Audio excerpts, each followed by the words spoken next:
আসসালামু আলাইকুম। সবাইকে শুভেচ্ছা জানাচ্ছি মাসুম মাহবুব। প্রিয় দর্শক, যে বাহিনীর জন্য আমরা হাজার হাজার কোটি টাকা খরচ করি, আমাদের ট্যাক্সের টাকায় যারা বেতন পায়, আমাদের ট্যাক্সের টাকায় যারা অট্টালিকায় থাকে, প্রাসাদ গড়ে, যাদের সন্তানরা ভালো স্কুলে পড়ে, যারা ভালো রেশন পায়, যারা এসিতে চলে, আর আমরা রোদে ঘামে কষ্টে আমাদের অর্জিত সেই ট্যাক্স দিয়ে তাদেরকে পালি। আমরা দেশের মালিক, তারা দেশের পাহারাদার। কেন আমরা তাদেরকে এই দায়িত্ব দেই? আমরা শান্তিতে ঘুমাবো, তারা দেশ এবং জনগণকে পাহারা দেবে, তাই তো? কিন্তু যদি গল্পটা হয় ভিন্ন, অর্থাৎ আমরা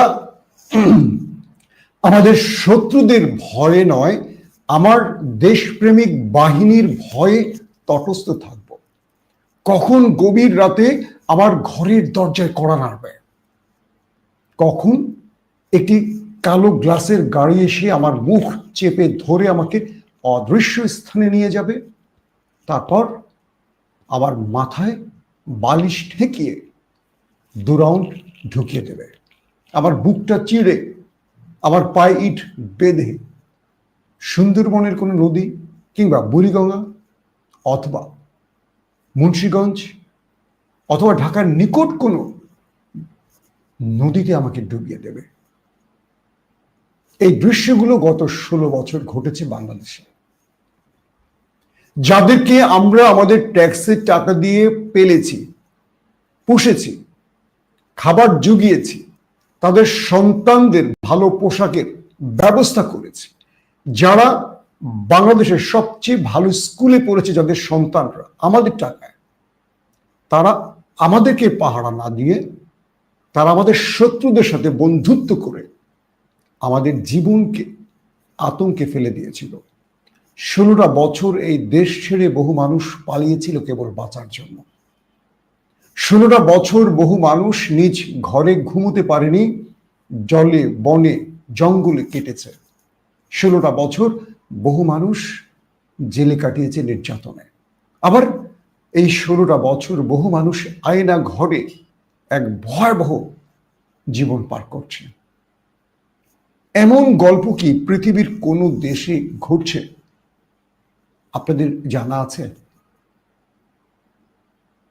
আমরা যে বাহিনীকে বলি দেশপ্রেমিক বাহিনী, যাদের জন্য আমাদের হৃদয় কাঁদে, যখন পিলখানাতে আমাদের অর্ধ শতাধিক 70, 75 বা 72 যাই বলি সেনা অফিসার শহীদ হলেন, পুরো বাংলাদেশ শোকে আচ্ছন্ন হয়ে গেছে।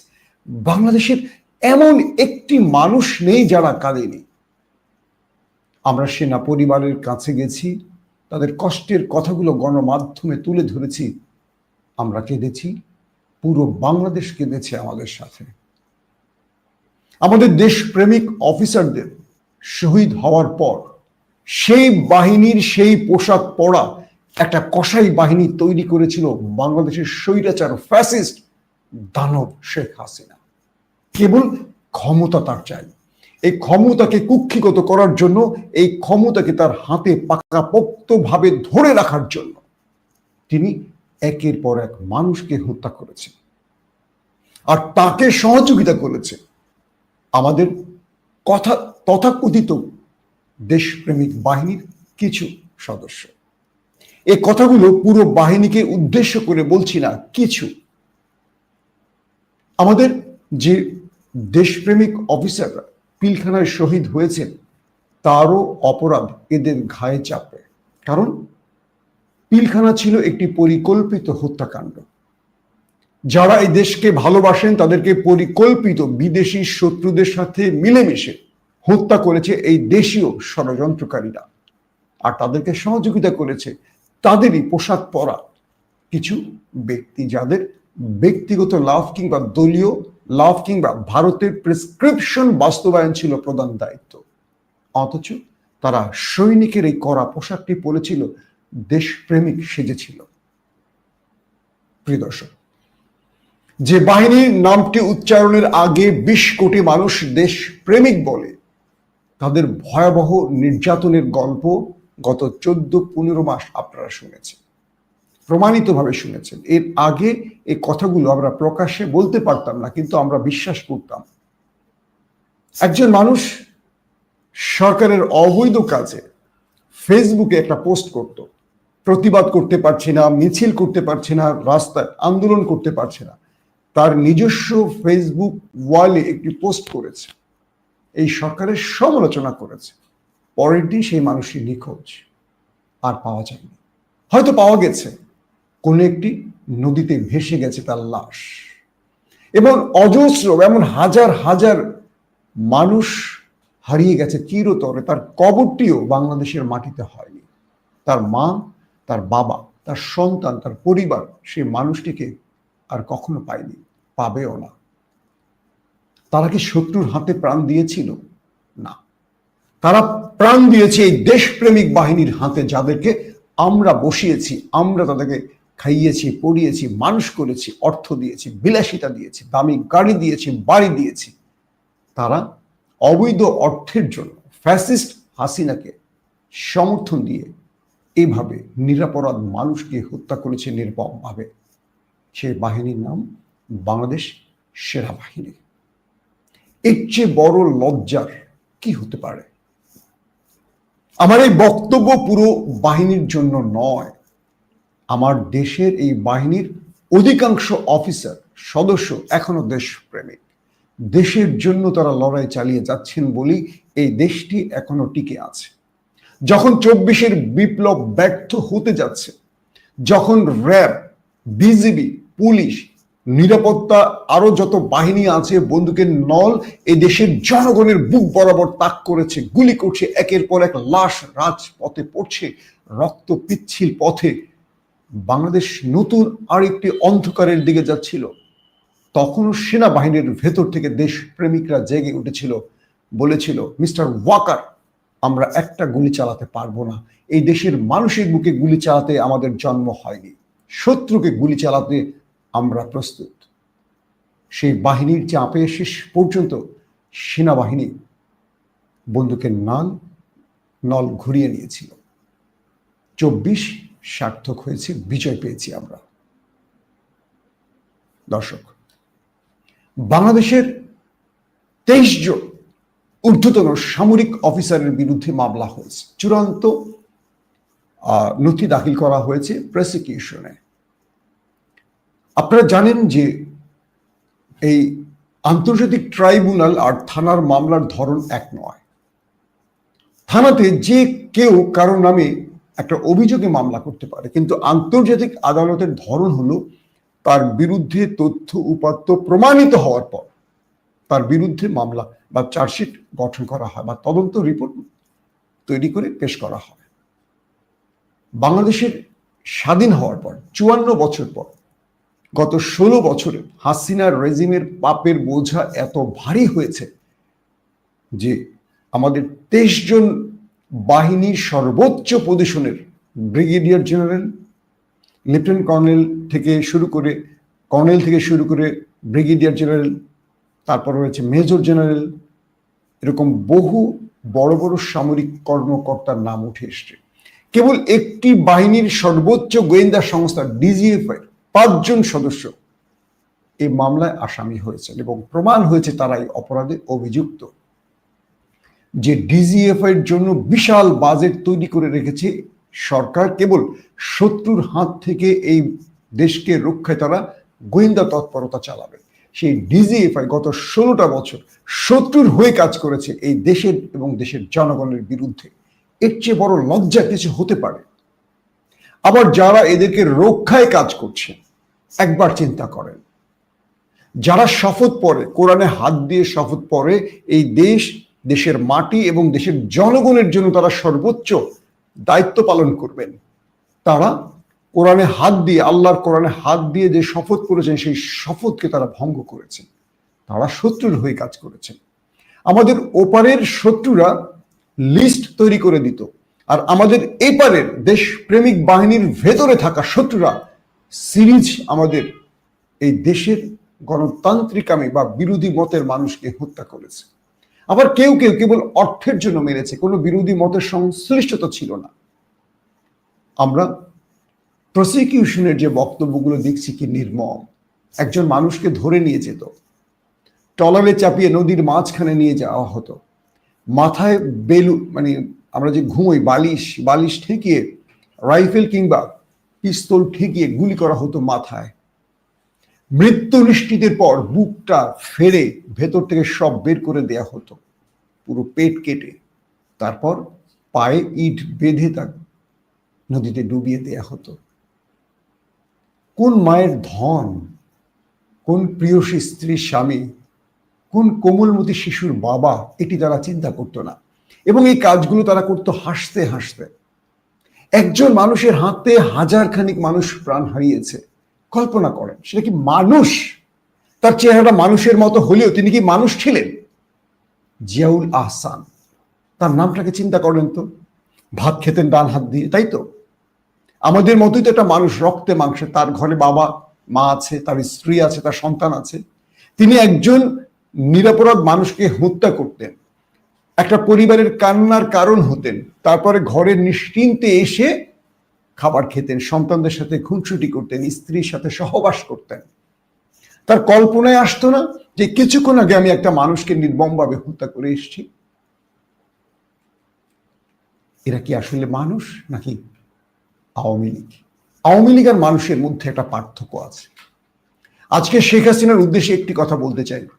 কখনো আপনি ক্ষমতায় আসলে আবার আমাদেরকে একই পরিণতি ভোগ করতে হবে, কিন্তু একবার চিন্তা করেন তো, প্রতিদিন প্রতিটি বক্তব্যে আপনি আমার রাসেল যেই শোকের গল্প শোনাতেন, আপনি কি করে পারলেন আপনার বাহিনীকে দিয়ে এইভাবে এদেশের মানুষগুলোকে হত্যা করতে? রাসেলের চেহারাটা আপনার চোখে ভাসে নেই? শেখ মুজিবুর রহমানের সেই নির্মম দৃশ্য, রক্তাক্ত দৃশ্য, আপনার মায়ের রক্তাক্ত দৃশ্য, আপনার ভাইদের সেই রক্তাক্ত দৃশ্য আপনার চোখে ভাসেনি? আপনি আপনার প্রতিটি বক্তব্যে কেঁদেছেন পরিবারের কথা ভেবে, কিন্তু পুরো দেশটা তো আপনার পরিবার হবার কথা ছিল, তাই না? এই দেশেরই তো বৈধ হন আর অবৈধ হন প্রধানমন্ত্রী আপনি ছিলেন।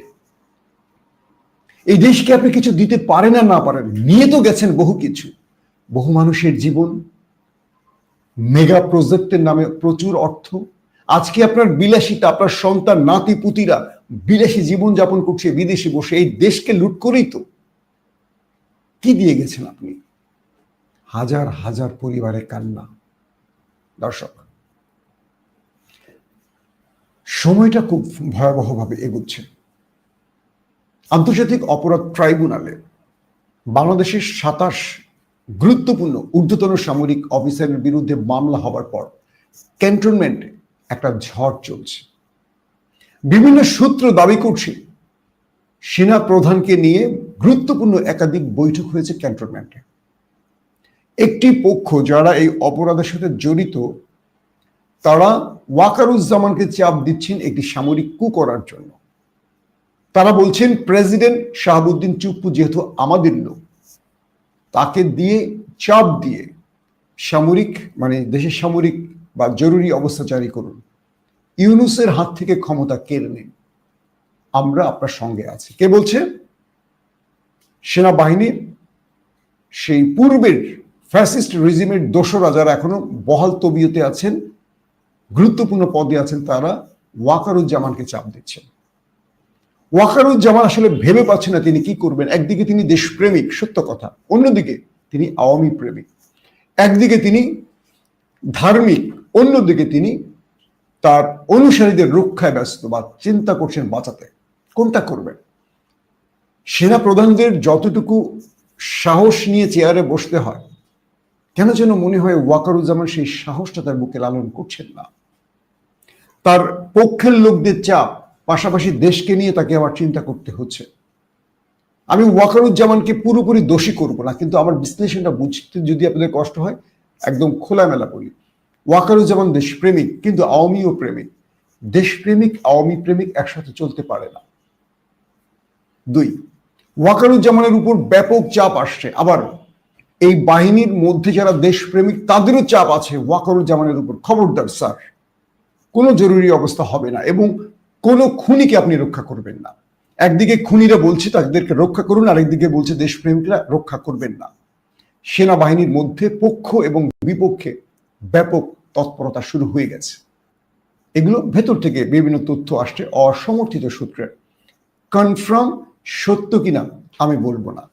এই তথ্যগুলো আসতে শুরু করেছে, প্রচুর মেসেজ আসতে শুরু করেছে। গতকাল গভীর রাত পর্যন্ত মিটিং চলেছে ক্যান্টনমেন্টে, এমনও দাবি করছেন কেউ কেউ।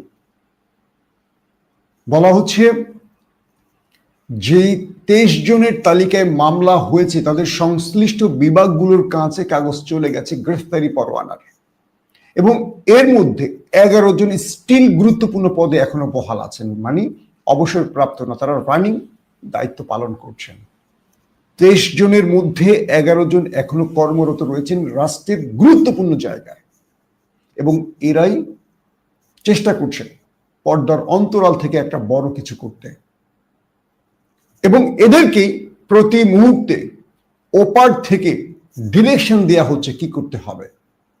বাংলাদেশের ভেতরে একটা বিপর্যয় ঘটাতে চাইছে ওপার থেকে এজেন্সিগুলো, আর সেই এজেন্সির বার্তাগুলো বহন করছে সেই ফ্যাসিস্ট রেজিমের অফিসাররা, আবার সেগুলোকে মোকাবেলা করছে দেশপ্রেমিক বাহিনী।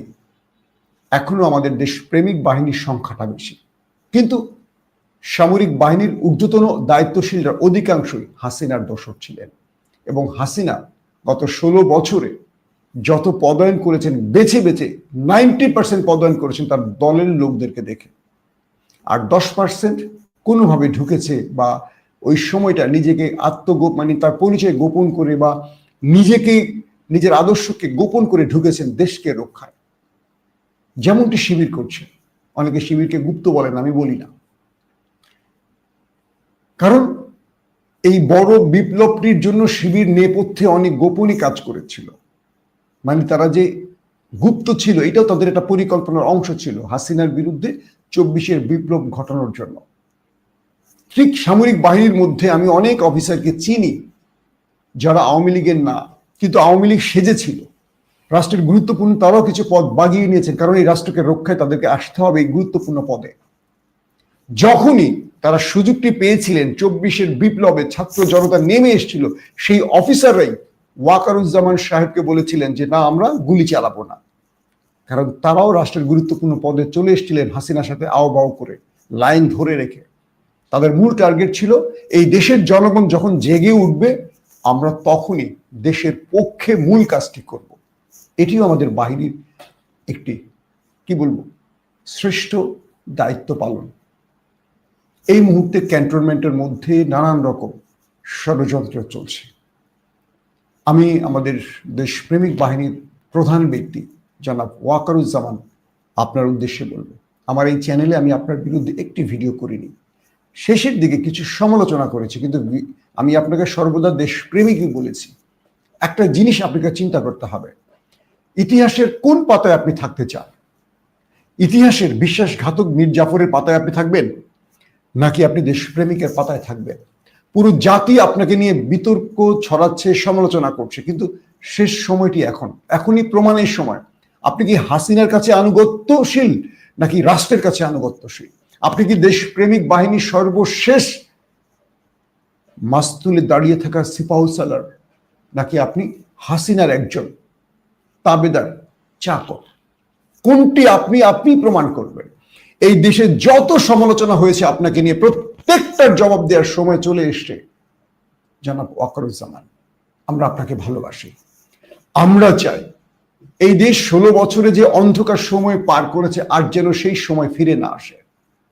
আমরা চাই যেসব সামরিক বাহিনীর সদস্যরা এই দেশের দেশপ্রেমিক বাহিনীকে কলঙ্কিত করেছে তাদের প্রত্যেকের শাস্তি পাক। ক্যান্টনমেন্টে থাকা বাংলাদেশের লক্ষ লক্ষ সামরিক বাহিনীর সদস্যদের বলবো, আপনাদের পোশাককে যারা কলঙ্কিত করেছে আপনারা জাগুন আমাদের সাথে। মনে রাখবেন, আপনারা আজকে যদি না জাগুন, আপনারা যদি আজকে কোনো অপরাধীর কমান্ড কন্ট্রোল বা কমান্ডকে মেনে চলে এই দেশের বিরুদ্ধে কোনো ষড়যন্ত্র করেন, মনে রাখবেন আগামীকাল পিলখানার মতো আপনাদেরকে মরতে হবে, কারণ পাপ আপনাকে ছাড়বে না, পাপ আপনাকে ছাড়বে না। আর বিদেশিরা, আমাদের শত্রু যারা প্রতিবেশী, তারা এই দেশে কোনো সেনাবাহিনী দেখতে চায় না। তারা চায় এই দেশের এমন একটি বাহিনী হবে যারা ডোরাসাপ, বিষ থাকবে না, কোনো অস্ত্র থাকবে না, কোনো যুদ্ধ বিমান থাকবে না, কেবল একটি বাহিনী থাকবে। তারা রাস্তা বানাবে, ঘাট বানাবে, বিল্ডিং বানাবে, কিন্তু তারা সেনাবাহিনীর নাম করেই থাকবে, কিন্তু যুদ্ধ জানবে না, তাদের মানে শত্রুকে মোকাবেলার সক্ষমতা থাকবে না।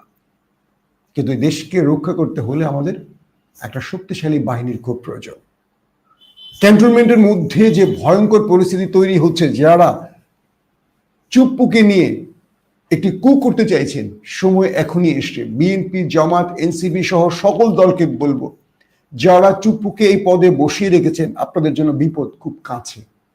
আপনারা 16 বছর একটার পর একটা ভুল করেও শিক্ষা নেননি। আপনাদের চাই শুধু ক্ষমতা।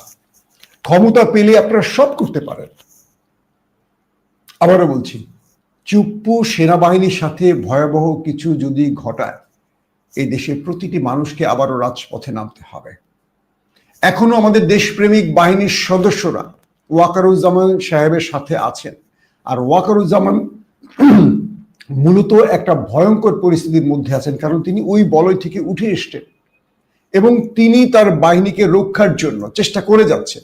একদিকে তিনি দেশপ্রেমিক, অন্যদিকে তিনি দলপ্রেমিক, অথবা তিনি কারো কাছে দায়বদ্ধ। সবকিছু মিলে তিনি আছেন সবচেয়ে বড় প্রশ্নবোধক চিহ্নের সামনে।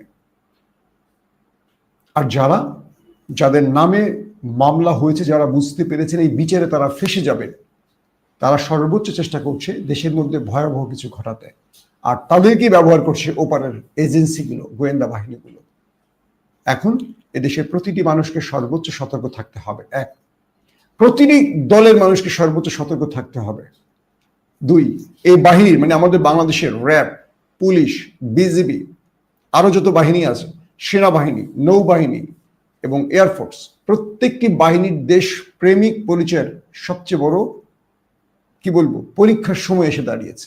আমরা বিশ্বাস করি হাতে গোনা অল্প কিছু মানুষ শত্রু হতে পারে, বিশ্বাসঘাতক হতে পারে, দেশের বা রাষ্ট্র দেশদ্রোহী হতে পারে, অধিকাংশই দেশপ্রেমিক।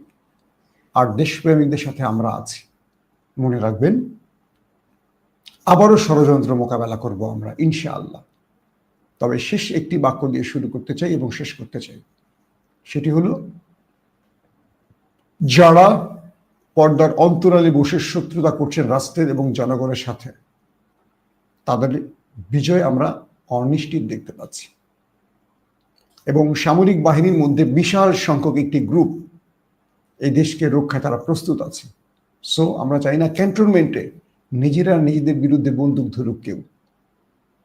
আর যারা হাসিনার হয়ে অপরাধ করেছেন, মানুষকে হত্যা করেছেন, তাদেরকে বিচারের মাধ্যমে এই পোশাককে, এই বাহিনীকে কলঙ্ক মুক্ত করার মূল সময় এসেছে এখন। আসুন আমরা সবাই সম্মিলিতভাবে শত্রুদের বিরুদ্ধে দাঁড়াই, যাতে করে বাংলাদেশ আর কখনো এই কলঙ্ক রাজ্যে প্রবেশ করতে না পারে। আল্লাহ হাফিজ।